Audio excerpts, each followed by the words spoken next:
मैंने भी अपनी बाहों को आर्यन की कमर के चारों ओर कस लिया था, पर जब मुझे ऐसा लगा कि आर्यन आगे भी कुछ करने की कोशिश कर सकता है, तो मैंने उससे धीरे से कहा, आर्यन प्लीज दरवाजा बंद कर दो।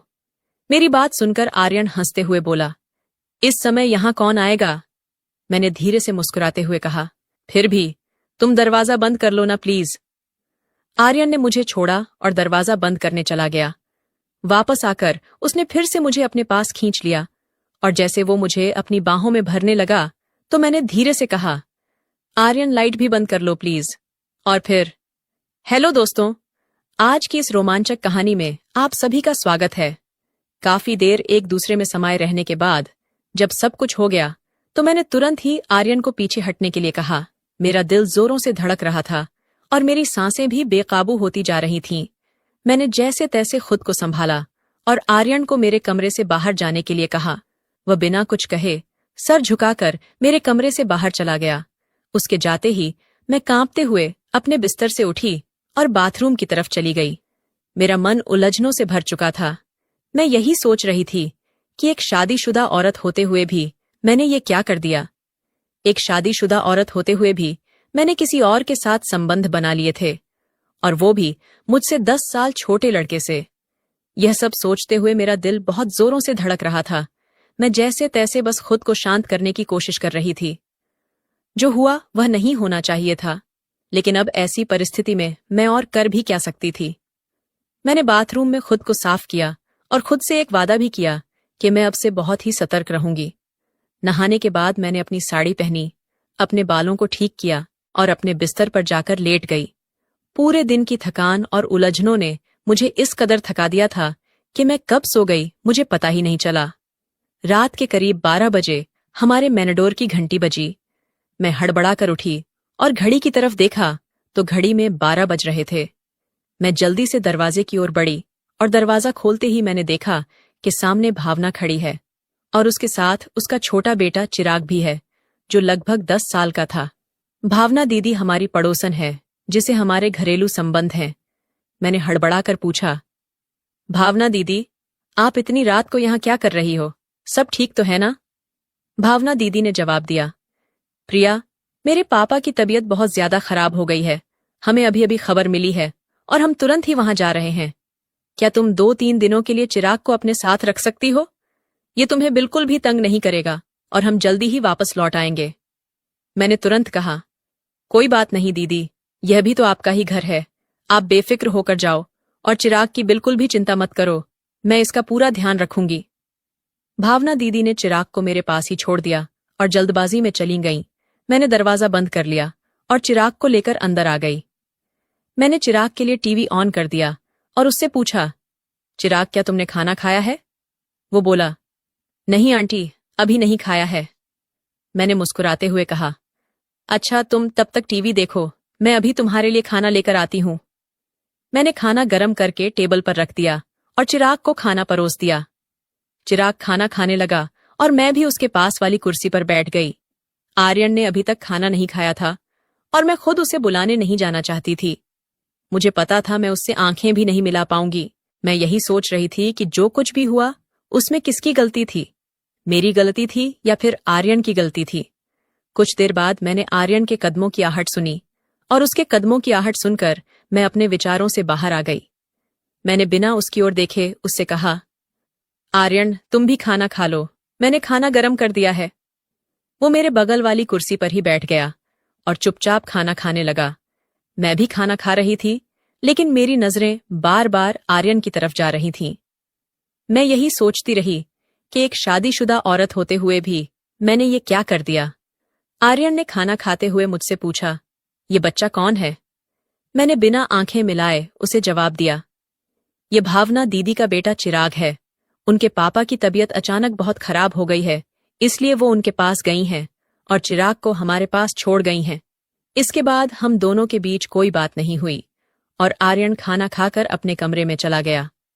मैंने सारे बर्तन उठाए और किचन में रख दिए, फिर चिराग को लेकर अपने कमरे में चली गई और दरवाजा अंदर से बंद कर लिया। मैंने चिराग को अपने साथ ही लिटा लिया, क्योंकि वो एक छोटा सा बच्चा ही तो है। अगर मैं उसको अलग लिटाती तो शायद रात में उसको डर लगने लगता।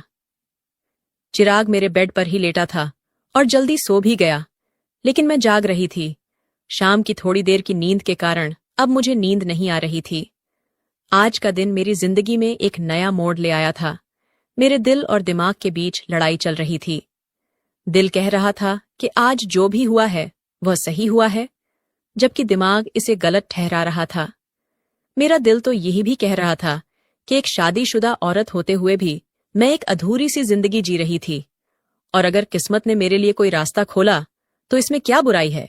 मैं अपने इन्हीं ख्यालों में खोई हुई थी कि अचानक से मेरे कमरे के दरवाजे पर दस्तक हुई।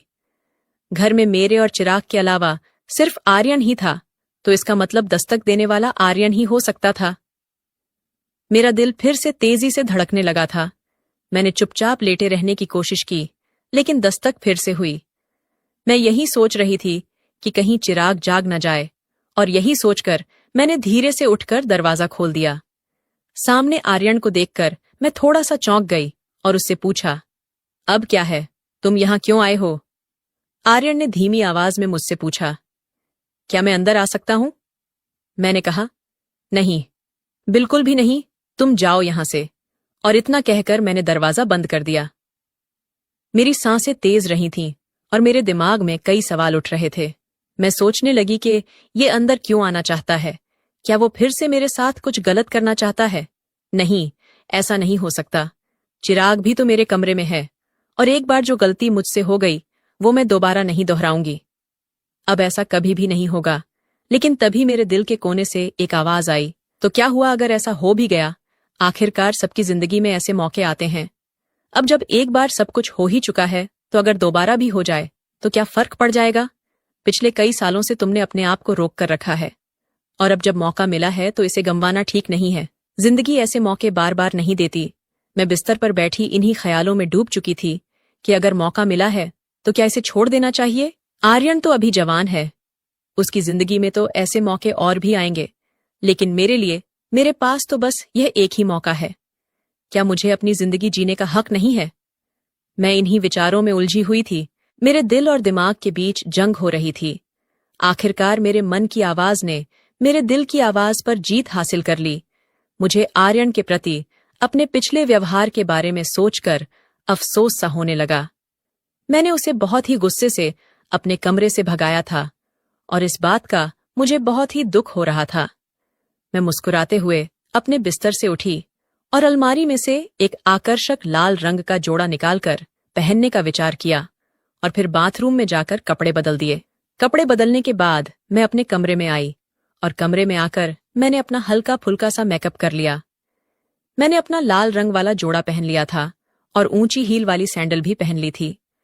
मैं बहुत ही सुंदर लग रही थी, और मैं यह सोचकर मुस्कुरा रही थी कि अगर आर्यन मुझसे नाराज भी हो गया होगा तो वो मुझे इस तरह देखकर बहुत ही खुश हो जाएगा।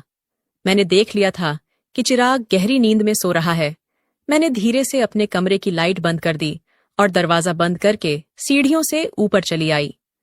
मेरा दिल जोर जोर से धड़क रहा था।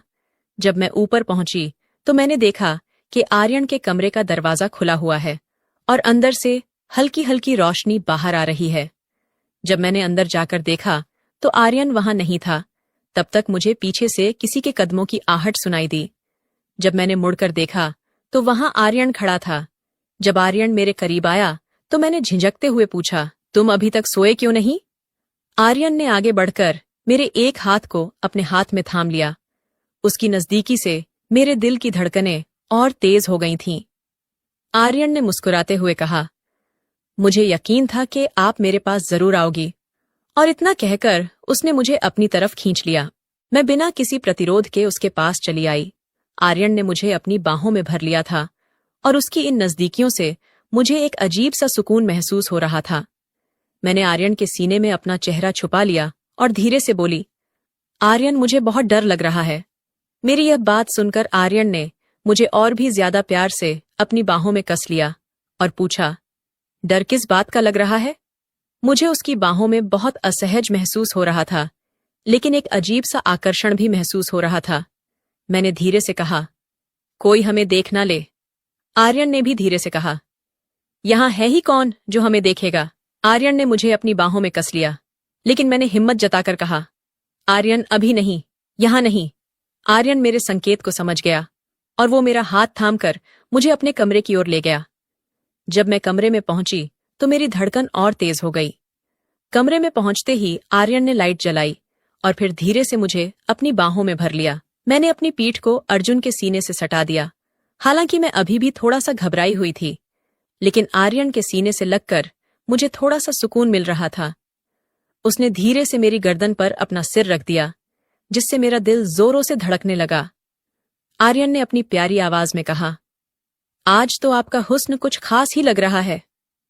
आर्यन के होंठ मेरी गर्दन पर और उसका एक हाथ धीरे धीरे मेरी कमर के आसपास घूम रहा था।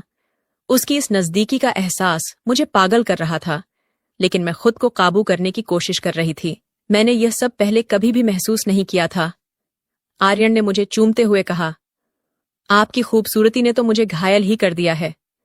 फिर उसने अपने हाथ में पकड़े हुए ग्लास को मेरे होठों के पास ले जाकर कहा, इसमें जो भी है वो थोड़ा सा पी लो। मैंने उसे मना करते हुए कहा, नहीं आर्यन, मैंने पहले कभी भी नहीं पी है। और यह कहकर मैंने ग्लास को अपने होठों से दूर कर दिया। उसकी मीठी बातें से मेरी सारी हिचकिचाहट दूर हो गई और आर्यन ने जैसे ही ग्लास को फिर से मेरे होठों के पास लाया तो मैंने कुछ घूंट ले लिए। शुरुआत में मुझे उसका स्वाद थोड़ा कड़वा सा लगा, लेकिन कुछ और घूंट पीने के बाद इसका स्वाद मुझे अच्छा लगने लगा था। इस दौरान आर्यन एक हाथ से मेरे कंधे को हल्के से छूते हुए धीरे धीरे ग्लास में मौजूद सारी शराब मुझे पिलाता रहा। थोड़ी देर में तरफ देखते हुए बोला, आज तो आप बहुत ही सुंदर लग रही हो। इन हाई हील्स में आपके नाजुक पैर बहुत सुंदर लग रहे हैं। अब धीरे धीरे मुझे भी शराब का असर होने लगा था। अपनी तारीफ सुनकर मैं पहले तो थोड़ा सा झिझकी, लेकिन फिर मुस्कुराते हुए बोली, तो किसने रोका है, अपनी सारी चाहत पूरी कर लो। इतना सुनते ही आर्यन ने मेरे पैरों को बड़े सम्मान के साथ हल्के से छुआ। ये सब देखकर मुझे यकीन ही नहीं हो रहा था कि कोई मुझे इतनी गहराई से पसंद कर सकता है कि मेरे पैरों को भी इस कदर से सराह रहा है। आर्यन ने मुझे अपनी बाहों में लेकर हल्के हल्के मेरी गर्दन पर चुंबन देना शुरू कर दिया। मैं भी आर्यन की बाहों में एक सुकून महसूस कर रही थी। शराब का हल्का हल्का असर मेरी खुशी को और भी बढ़ा रहा था।